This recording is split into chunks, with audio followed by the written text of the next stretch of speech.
Sac State prides itself on being one of the most diverse campuses in the CSU system, but there's one part of the campus community who often gets overlooked: students from a foster youth background. According to a 2016 study in the Children and Youth Services Review Journal, only 3 to 5% of foster youth students are estimated to complete their undergraduate studies, compared to 28.8% of non-foster students. Sac State alumna Emmerald Evans went through the foster youth college experience. Evans graduated from Sac State in spring 2022 with a degree in criminal justice and has worked with advocacy groups like the Seneca Family of Agencies to help other foster youth through their education journey. On top of that, though, I'm going against a really hard statistic, right? Like that 3%, 6% margin. And then having family that don't understand or that doesn't know. I was benefited, though, to have a great support system who encouraged me and all that. But even with that, right, you're still dealing with, when you're thinking about someone who went through care, trauma, right? So you're dealing with PTSD, right? You're dealing with maybe depression issues. You're dealing with, all these other things that impact your day-to-day life to be able to show up as a college student 100% every time. And there was many times that I was like, okay, maybe time for me to drop out, because stress levels got high. Like, it was one point my parents got sick. It was one point, unemployed. Like, there's other things that play into factors of like day-to-day life. But I definitely think being a foster youth or foster alumna, it affects majorly when you have a full-time course and they want you to graduate in 4 years. Evans credited part of her success in college to making use of the resources available to foster students at Sac State, like the Guardian Scholars Program. The program's senior coordinator, Susan Kismission, explained some of the ways they help students. My duties, wow, it's a lot. So we support students who are in the foster care system or are currently in foster care, as well as emancipated students, students under guardianship, ward of the court, students who are orphan, as well as McKinney-Vento or unaccompanied unhoused youth, as well as students who were adopted out of child welfare.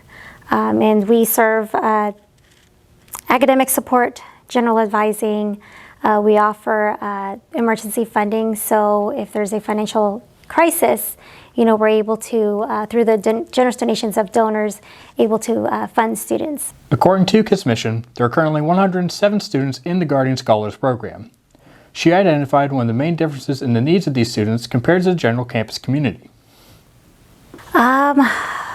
Probably support, because they're going through higher education all by themselves typically.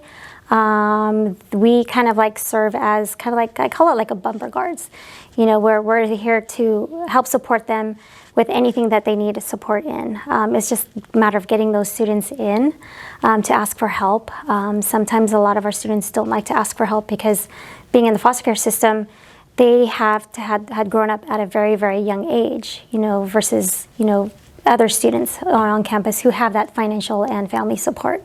Co-coordinator and case manager of the Guardian Scholars Program, Angelica Perez, joined the program in 2019 and is a former foster youth.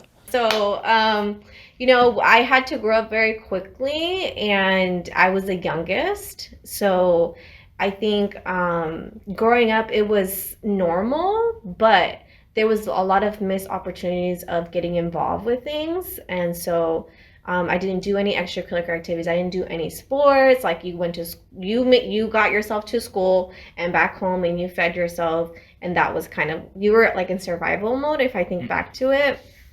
And then I remember when I was in high school, and I've always had this passion to go to college because I felt like that was my way out. Like, that was my way out of poverty. That was my way out and get a career. And I would watch movies, and I think that's what exposed me to it.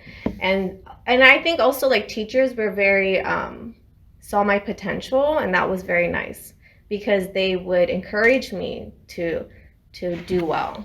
And I really appreciated that because they're the ones that are with the youth, and so it's important for them to make them feel special, Perez said that when she was in school, she missed out on extracurricular activities.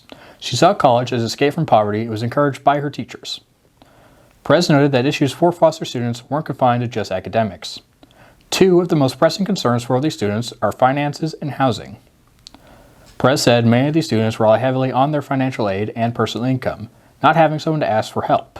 A few that I think about is just the basic needs of housing and financial resources are really important for our students.